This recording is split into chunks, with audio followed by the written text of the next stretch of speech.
Assalamualaikum warahmatullahi wabarakatuh.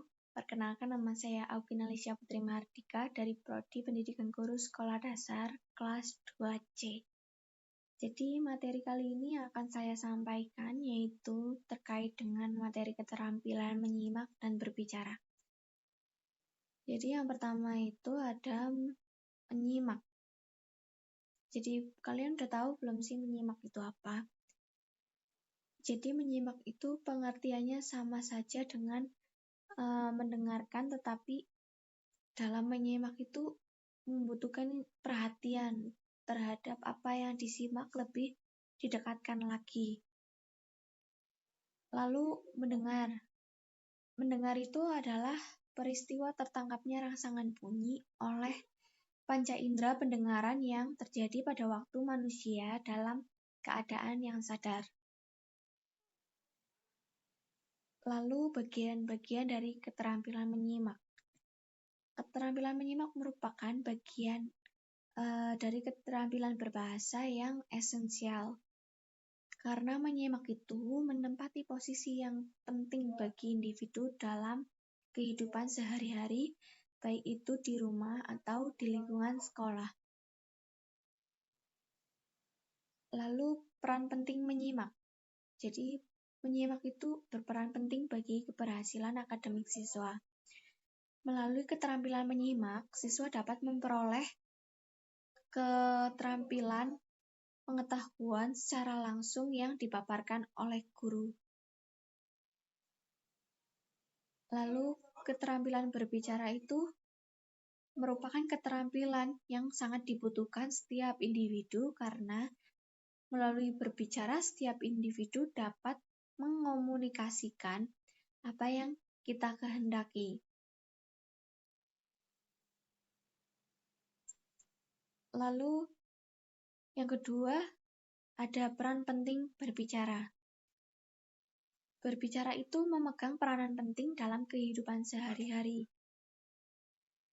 Misalnya, kemampuan mengucapkan bunyi-bunyi artikulasi atau kata-kata untuk mengekspresikan, menyatakan atau menyampaikan pikiran, gagasan, dan perasaan. Jadi dalam proses berbicara di depan umum, siswa dapat melakukan kegiatan berkomunikasi secara kelompok 2 orang atau lebih dengan berlatih presentasi, saling bertanya dan menjawab, memberi tanggapan. Lalu apa sih tujuan utama berbicara itu?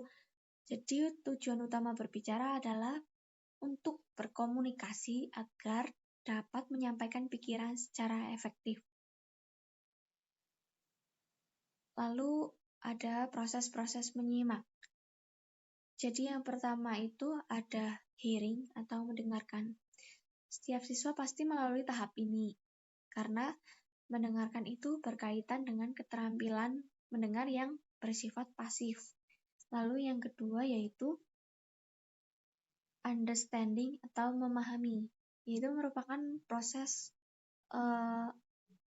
menyimak atau memahami pembicara dalam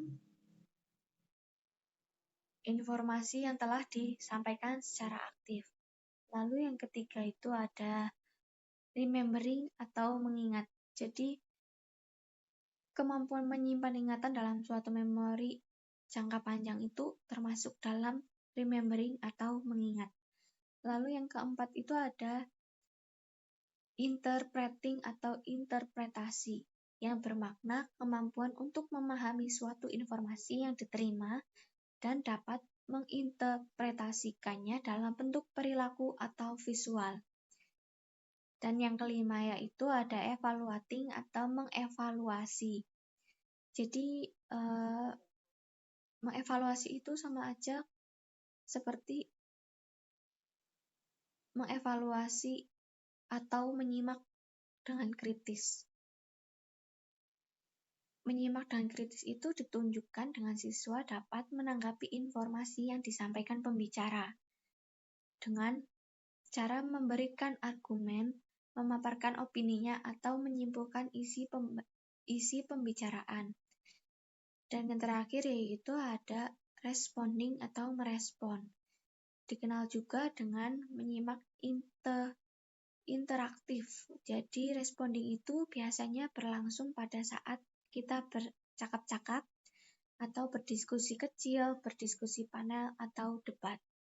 Lalu keterampilan itu sangat berguna bagi kehidupan kita atau kehidupan siswa di kemudian hari. Karena berbicara itu menjadi hal penting ketika berkomunikasi. Ketika berbicara, individu mengungkapkan pendapat, pikiran, ide, atau gagasan secara lisan. Berbicara itu dapat melatih keterampilan individu dalam berpikir dan menganalisis informasi yang diterima secara kritis dan kreatif. Lalu tujuan menyimak. Tujuan menyimak itu ada apa saja sih? Jadi yang pertama itu ada mendapatkan fakta, yang kedua menganalisis fakta, yang ketiga mengevaluasi fakta, yang keempat mendapatkan inspirasi, yang kelima mendapatkan hiburan, dan yang keenam memperbaiki kemampuan berbicara. Mungkin sekian penjelasan dari saya. Apabila